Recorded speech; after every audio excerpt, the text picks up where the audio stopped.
Hello everyone and welcome back to another movie recommendation. And as you can see, I am doing this review and quite possibly all my other future movie reviews in this style, mainly because I can give a clearer and more professional expression and opinion rather than go unscripted and have to go and edit all the goofs out. So that's my reasoning for this new format or look that I'm going for. Now for today's movie recommendation, I'm going to be talking about the 1997 sci-fi horror film Event Horizon, starring Sam Neill and Lawrence Fishburne. Now this was a film that I saw with a few friends about 5 or 6 years ago. It wasn't one of those films I grew up watching, and to be honest, I am glad I didn't, because it probably would have traumatized me. Event Horizon is a film that truly creeps me out. Now the film does have its faults, there's no doubt about that, but there's a lot more good on offer here than bad, so let's dig into this 90s cult classic from hell and take a look. This is Event Horizon. It is the year 2047. A high-tech spaceship called the Event Horizon has seemingly vanished without a trace after a deep space exploration mission. But several years later, it suddenly returns, and it's up to a rescue team led by Lawrence Fishburne to find out what's going on. And it turns out they get more than they bargained for. Now that's the basic summary of the plot, and I must say, Event Horizon isn't exactly original. It's essentially Alien meets Hellraiser meets Solaris. But those are movies I enjoy, and the movie is directed with class and style. I can't believe I am saying that considering that this is Paul W.S. Anderson we're talking about. But I'm saying it now.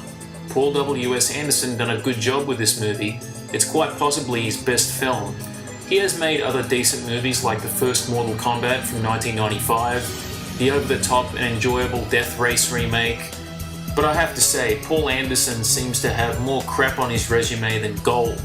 All the Resident Evil films, AVP, The Three Musketeers and Soldier have all been pretty much monuments to awfulness. But I have noticed that Anderson's best films are not written by him, so maybe he should not write or contribute to the scripts. And maybe his talents could come out again, but that's unlikely considering how his ego has gotten the best of him in recent years. But anyways, the performances in Event Horizon are mostly all good. Lawrence Fishburne plays the tough captain very well, and his crew all do fine. However, Sam Neill, who plays the scientist, is kind of uneven. He's good in the emotional scenes and when he's talking about general stuff, but when he tries to be intimidating, he sounds unconvincing. The special effects are really good, even for today's standards they still hold up. The practical effects involving those horrendous visions of what is supposedly hell are truly grotesque, and how Anderson incorporates them into the film is effective. The music by Michael Kamen is also eerie and full of tension.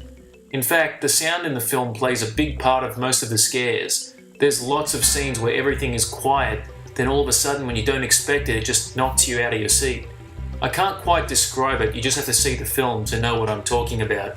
There's something about the placement of all the scares in the film that just make it work.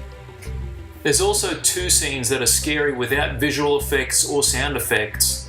The scene where they play the last recorded audio transmission to the crew is downright terrifying. And there's also a scene with Lawrence Fishburne's character talking with the ship's chief surgeon about what the audio recording translates to. That scene really got under my skin. It's just so well performed and acted.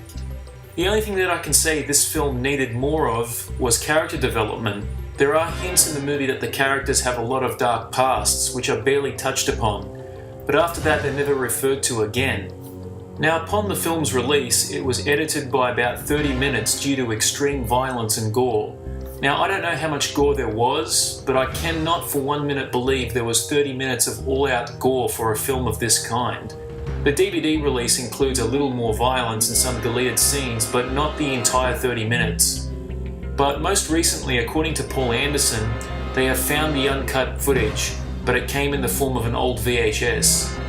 Now, I don't know if they'll ever find the original work print. There are a lot of urban legends that surround this film, such as the footage being destroyed by Paramount, or it is simply lost. But if Anderson is thinking of re-releasing Event Horizon with this new footage, I personally wouldn't buy it, because the uncut DVD release already has a ton of extras, including some slightly extended scenes and gore. Maybe Anderson could do us a favour and let the fans see it on a website or something. But overall, Event Horizon is a solid science fiction horror film with very solid special effects and sound effects, mostly all good performances. It has tension and terror, and the places it fails is mostly in its character development from its supporting cast and Sam Neill's uneven performance. But apart from that, watch it with the lights out alone and you will probably be unnerved and creeped out by the whole experience. Overall, I give it 4 stars out of 5. Highly recommended. Well, that's my review of Event Horizon. I hope you all enjoyed it, folks, and stay tuned for more. Till the next time.